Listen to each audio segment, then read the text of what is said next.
سے مدد مانگتا ہوں، اور آپ نے اللہ سے مانگنا اور اللہ قبول بھی کرتا ہے، اللہ قبول بھی، اللہ سنتا بھی ہے۔ آپ دیکھیں، آپ حضرت یونس علیہ السلام تھے، بہت ہی خوبصورت اگزامپل ہے ان کے۔ حضرت یونس علیہ السلام جب مچھلی کے پیٹ میں تھے، ٹھیک ہے، مچھلی کے پیٹ میں کیا تھا؟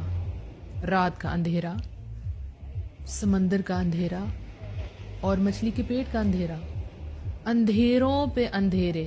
ایسے اندھیرے ہماری لائف میں تو نہیں ہے نا، ٹھیک ہے نا، اتنے گہرے اندھیرے تو ہماری لائف میں نہیں ہیں۔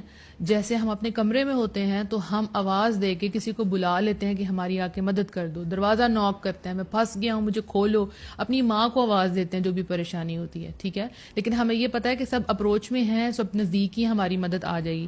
لیکن ایک وہ انسان جس کی لائف میں لیئرز ہیں اندھیروں کی، کوئی باہر نہیں جانتا کہ وہ بندہ کس حالت میں ہے۔ کبھی کبھی ایسے موقع آ جاتے ہیں نا ہماری لائف میں، کسی کو نہیں پتا ہوتا ہمارے اندر کیا چل رہا ہے، لیکن ہمارے اندر بڑے اندھیرے ہوتے ہیں۔ لیکن حضرت یونس علیہ السلام کا واقعہ آپ دیکھیں کہ وہ کیسا اندھیرا تھا، کیسا اندھیرا تھا وہ۔ یہ فزیکل یعنی دیکھنے والا اندھیرا بھی تھا، جو آپ لوگوں کے اندھیرے ہیں وہ سامنے تو نظر نہیں آ رہے ہوتے۔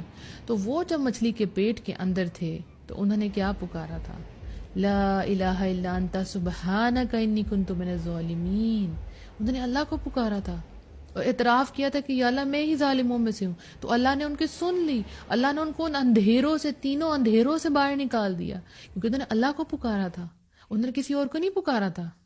ہمیں پتہ کیا ہوتا ہے، ہمارے جب سارے دروازے بند ہو جاتے ہیں نا، ہر جگہ سے ریجیکشن آ جاتی ہے، پھر ہم اللہ سے مانگتے ہیں۔ ہمارا ایٹیٹیوڈ یہی ہے، پہلے ہم لوگوں کی طرف اپروچ کرتے ہیں، اس سے مانگا، اس سے ریکویسٹ کی، اور پھر جب کوئی راستہ نہیں ملتا اور پھر جان مات بچھا کے تو اللہ سے دعائیں مانگتے ہیں۔ یہ تو پہلا عمل تھا نا، یہ تو ہمیں سب سے پہلے کرنا تھا۔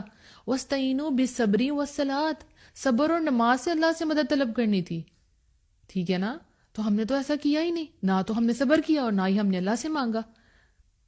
تو یہ دعا جو ہے یہ ایک عبادت ہے، ٹھیک ہے۔ تو اللہ کو چھوڑ کر کسی اور کو نہیں پکارنا، کبھی بھی نہیں پکارنا۔